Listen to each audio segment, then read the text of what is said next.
You. And I'm not speaking from a man's perspective. I'm speaking hopefully from God's perspective. He created you, female, after the womb of universe. The darkness of space was his workshop. And he said, be, and called light out of darkness. Our universe is a pregnant universe, so the universe itself is she. Listen good now. She's constantly bringing forth new creatures, startling the world of knowledge, because what God has created, some of his creatures you know, some you have not even seen yet. And there are stars that have died and there are stars coming to birth because the universe is pregnant. It is God's workshop. And so he created woman with two wombs. He created her with this precious womb. And he created her with this precious womb. Listen. This is why you can't find a prophet in the Bible or in the Quran that was not tender in his relationship with women. Jesus was most tender in his relationship with women. Prophet Muhammad, peace be upon him, said, heaven lies at the feet of mother. So you don't take the ability to become a mother for granted. Don't take yourself for granted. As a girl and as a woman, you are precious. You're not precious because your hair is long or short. You're not precious because your bosom is big or small. You're not precious because your hips are round or straight. You're precious because through you, God is perfecting man and woman. We're just talking about stop the killing. Through you.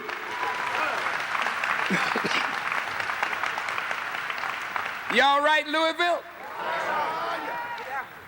Let's go on. Females. I'm not dealing with color. I'm dealing with females. This womb is God's workshop. This womb can determine what comes from this womb. That's why no wise man, if you pardon this expression, will mess with, cheapen, take a woman for a plaything. That's right, brother. Not an intelligent man. That's right. Not a wise man. No real man is afraid of a woman becoming wise.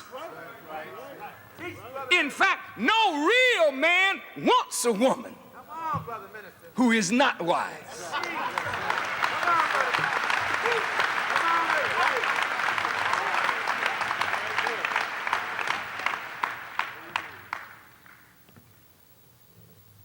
Any society that deprives women deprives itself. And if I may respectfully say to every woman in the audience, there is no society on this earth that has given women their just due. There's no religion that has given women their just due. You may not want to clap on that. But I'm going to say it because I believe it. Yes, sir. Christianity has failed women. Yes, sir. Judaism has failed women. Islam too. Yes, sir. Not Prophet Muhammad, not Jesus, not Moses. But the scholars have added in their ideas and corrupted the idea of the prophets of God where women are concerned. Yeah.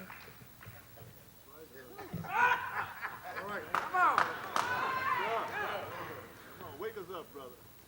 Men act as though women have no divinity. Yes, sir. All right. Yes, sir. All right. All right. Come on, brother minister. Don't want a woman to speak All right. in the church, All right. in the mosque, All right. or in the synagogue. Shut your mouth, just be there.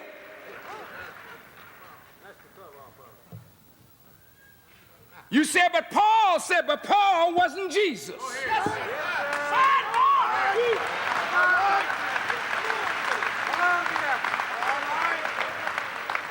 And there is no scholar of Islam the equal of Muhammad the prophet.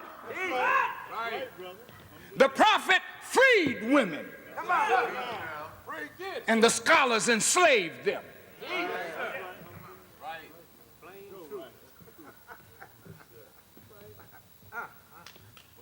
Women,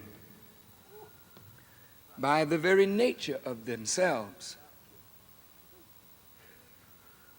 are deeply intuitive. The seers in the church, very few men see. It's the women. My life is spared today because women whom God blessed with sight told me this and that caused me to be alive today. I didn't know my father, but I had a beautiful, strong black mother. I didn't know the strength of a man until I met the Honorable Elijah Muhammad, but my mother was both.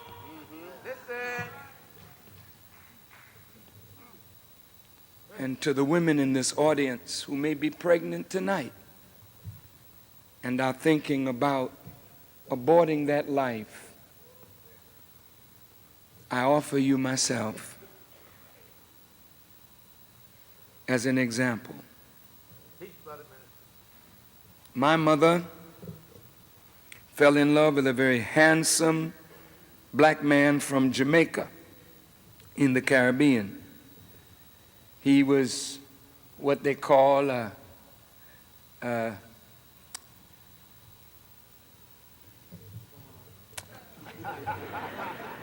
pretty man. What you call it, right? A pretty man, you know.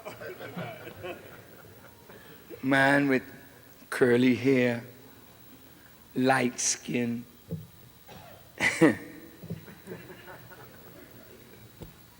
And she was a black woman. Beautiful woman. And she married him, and she loved him, but he liked to play a lot. And she got tired of him and divorced him and married my brother's father. And my brother was born. And guess what? My father slipped back into the picture somehow. You know, those first loves, sometime you never get over them. Now, my mother's already married to my father, having divorced my father. Now he slips back into the picture. And evidently there was some dissatisfaction there. And in a night of whatever,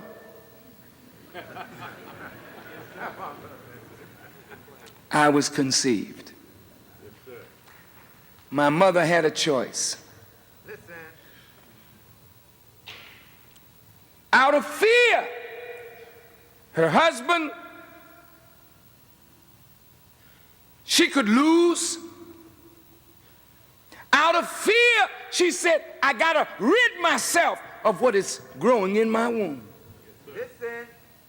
In those days, they didn't have the abortion law. They had hangers. That's right. And so my mom tried 3 times to abort me, and 3 times she failed. And she decided, I'm going to go on and have my child. She was praying, because when you're in that kind of trouble, all you can do is pray. And you know, sometimes, my dear sisters, the circumstances surrounding your birth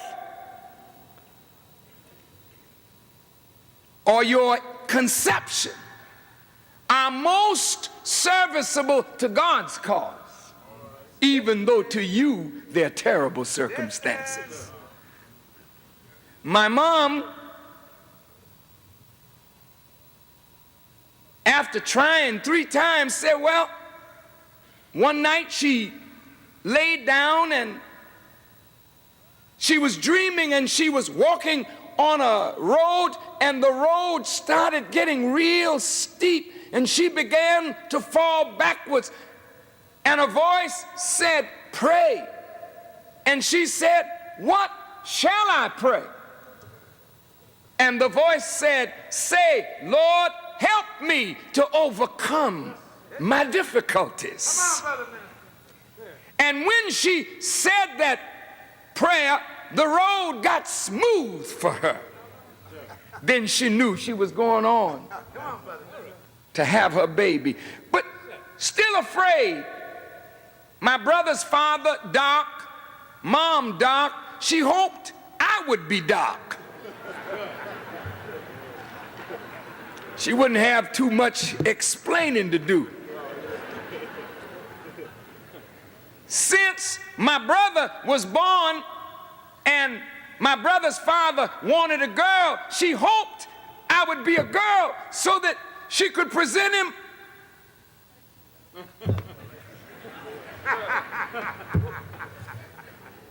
But at birth, here comes this very light skin. Come on, brother. Kind of blondish hair even. Lot of explaining to do, baby.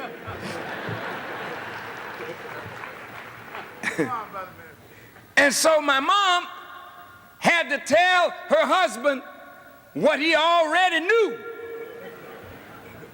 that this was not his. She named me after him, not after my father. Yes, sir.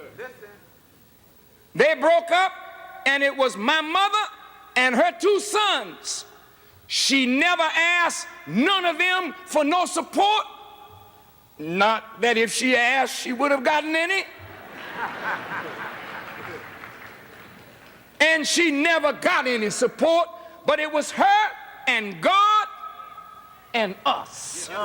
And that's the way it is with most black women in this audience. It's you and God and your children.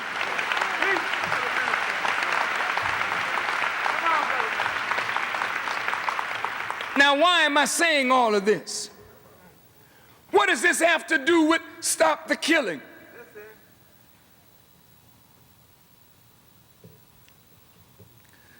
Because my mother needed God, she constantly called on him. And from this womb,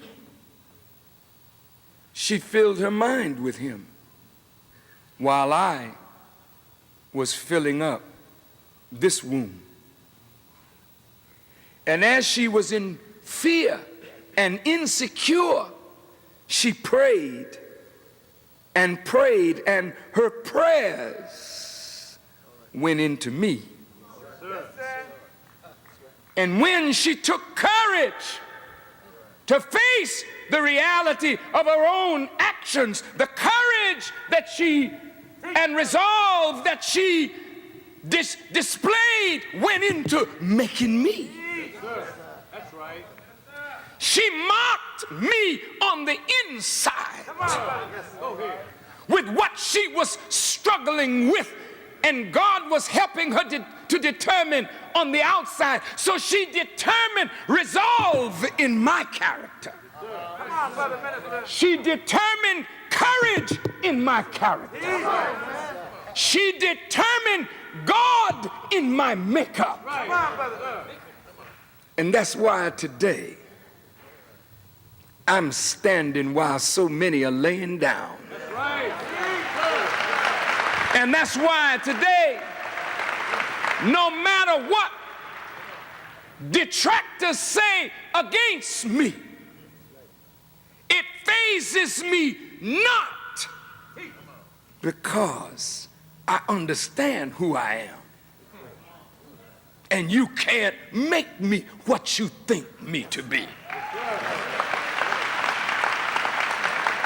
And because I fear God and God alone, you can't terrify me with your threats of what you did to black people before me. I know that you won't do that to me. I know that God is with me. Yes, sir. But a mother determined that from her precious womb. And so if she had killed me, maybe you today would not be sitting here. That's right, brother. And tens of thousands of black people all over the world would not be able to say, we have a spokesperson for our hurt in that brother. Maybe had she killed me,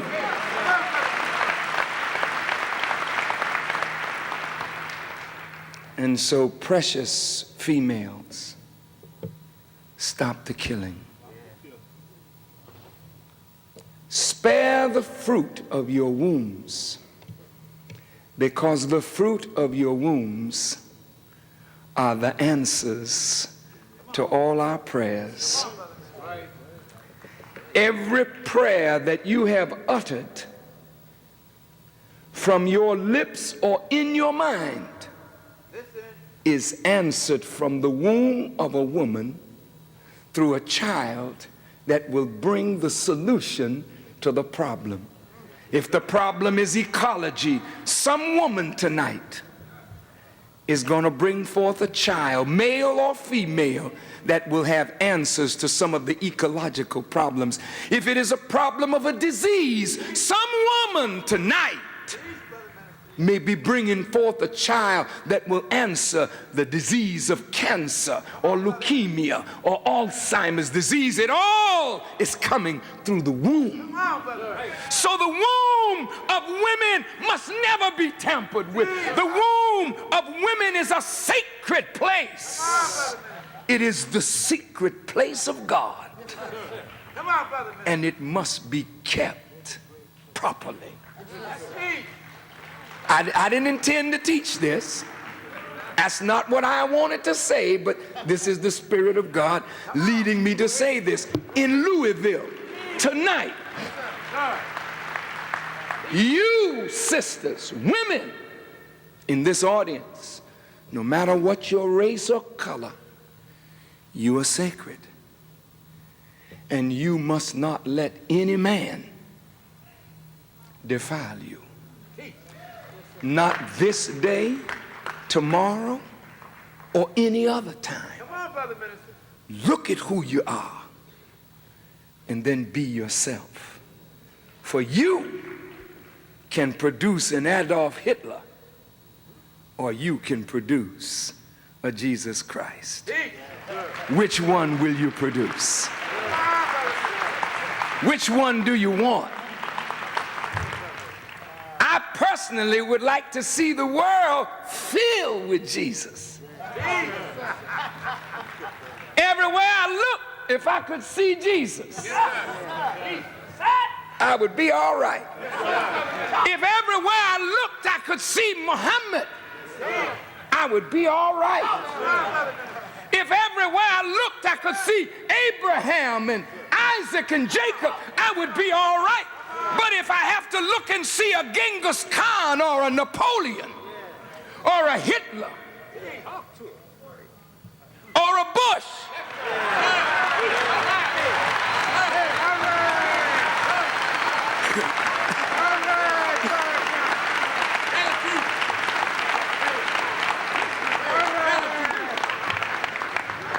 some of you winced when I said Mr. Bush.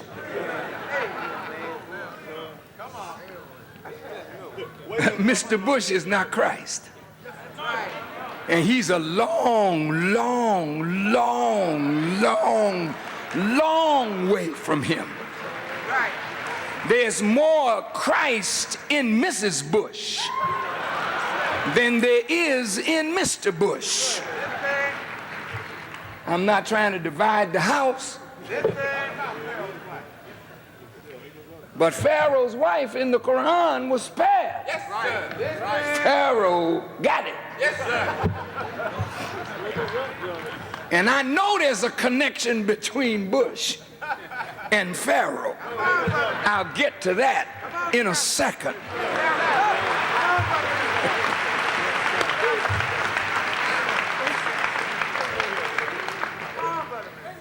But while I'm talking to women, this book, Quran,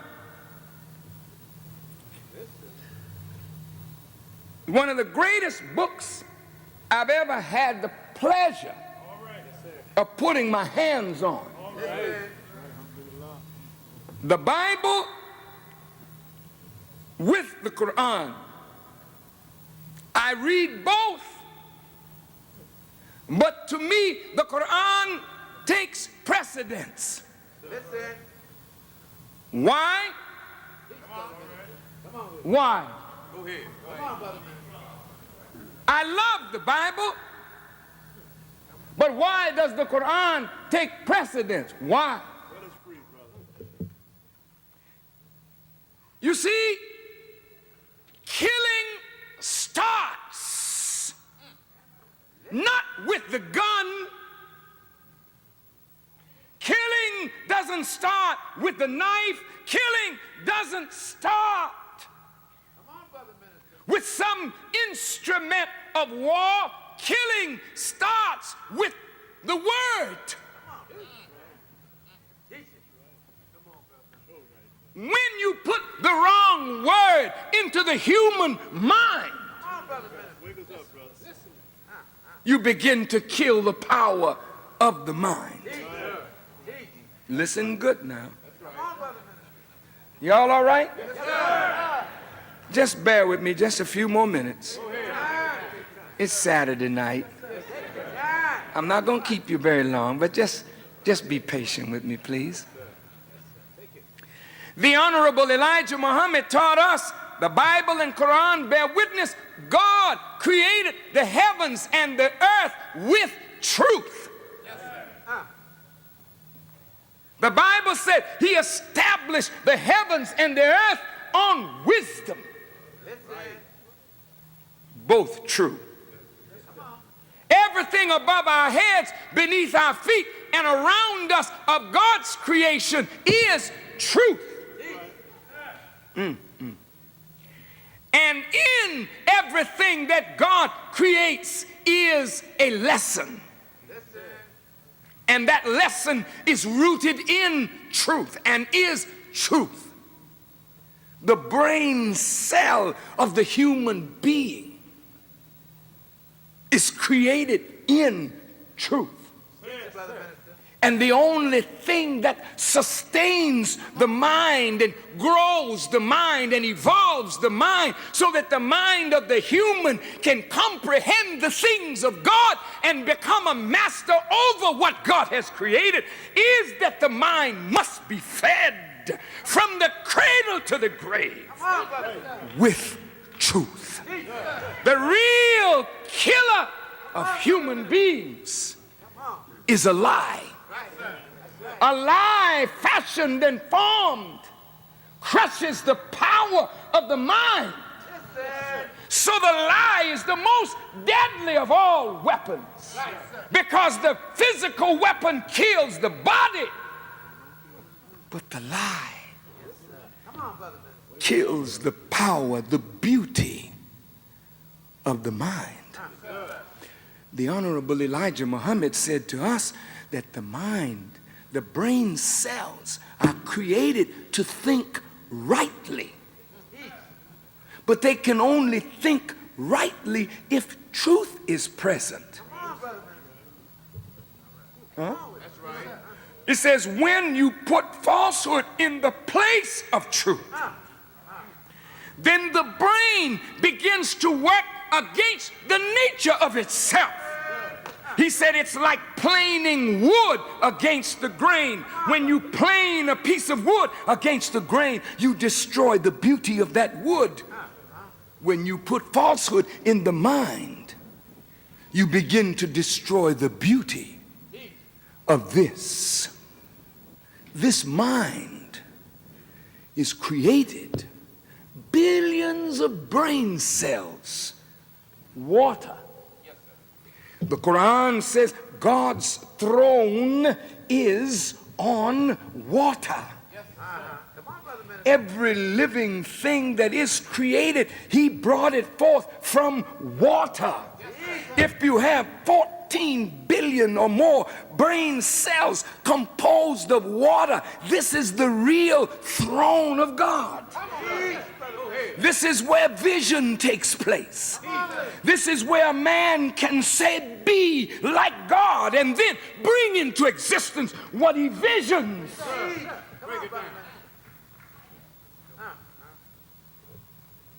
So, when man rebels against God, when man does not like what God says, then alters God's word out of its place and adds in and adds out of God's word, then that man is a killer of the highest type. You see? And that's why, in my judgment, the Quran takes precedence over Bible. Because the Bible is a book translated out of the original tongues. Listen to me good now. The Bible in its original form was given to Musa or Moses. He kept it pure. But he left it with a people who didn't want it like it was. Now, I want you to listen to me. Jesus came, he gave a pure message. But the people didn't like what Jesus was saying. They didn't kill Jesus because of the color of his skin or the texture of his hair. They killed him because they didn't like what he was saying, and what he was saying was the gospel. Well, you got a book, but do you have the gospel? And if you got the gospel, why haven't you produced the effect that Jesus produced? Listen to me. There's not a preacher in America, not the Pope of Rome, that is producing the effect that Jesus produced. Yet Jesus said to his disciples, greater works than I do shall you do. But you are not doing nothing near what Jesus did. Why? Because you really don't have the true gospel of Jesus Christ. You got a watered down version that satisfies the rulers of this world.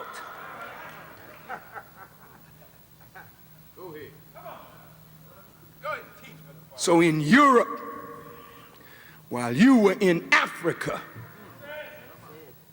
white folks had the scriptures, but it was held among the aristocrats, the rulers. Common white people didn't have no Bible. Talk to me. Am I lying? White people in Europe died to get the truth of the Bible. But before they gave the Bible to the common people, they sat down with scholars. The language of the Bible is Shakespearean. The language of the Bible is simile, metaphor, parables, parallels, deep scientific truths put in poetic language. You read the Bible, but you don't understand what you're looking at. Talk to me.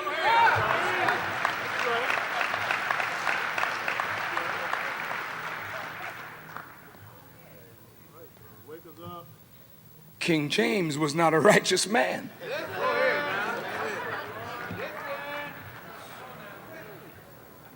He ordered the translation of the book. So as you open the Bible, it says, diligently compared. Translated out of the original tongues. Diligently compared and revised. This is the King James Version.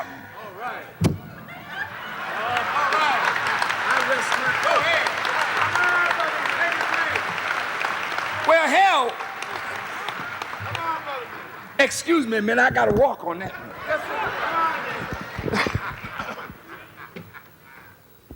Y'all all right? Look, we all go down the street and there's an accident on Muhammad Ali Boulevard. You see it, I see it, she sees it, he sees it. Now we got to give what we saw. And what we saw is our version. It doesn't mean that you're lying, it means that's what you saw. But sight is dependent upon so many different factors. What was your emotional condition at the time that you looked at it? What was the quality of your faith or the condition of your heart when you saw the accident? Who was involved in it? Did you know the people? Were you really paying attention? What color was the car? What color was this? Each person gives their version and it may come up really murky. That's why a judge has to sit there in court. What did you see? What did you hear? And an attorney and a prosecutor has to try and dig out the truth by cross-examining you. Huh? Can you imagine? This is King James Version. Well, I appreciate the king for doing it, though. I thank God for the king. Because if we didn't have his version, we'd be reading somebody else's version. And we appreciate these versions. But what we want to know is, what did God say? I don't need your version. If you tell me what God said, then I'll give you my version, huh? Can you understand what I'm saying? Then I can have a version if you tell me what God said, because when I see what God says, then my own faith acts upon the word. My own spiritual and mental condition acts and reacts to the word. Then I might bring out of it what somebody else couldn't even see. But if you give me your version, well, then what is the real truth?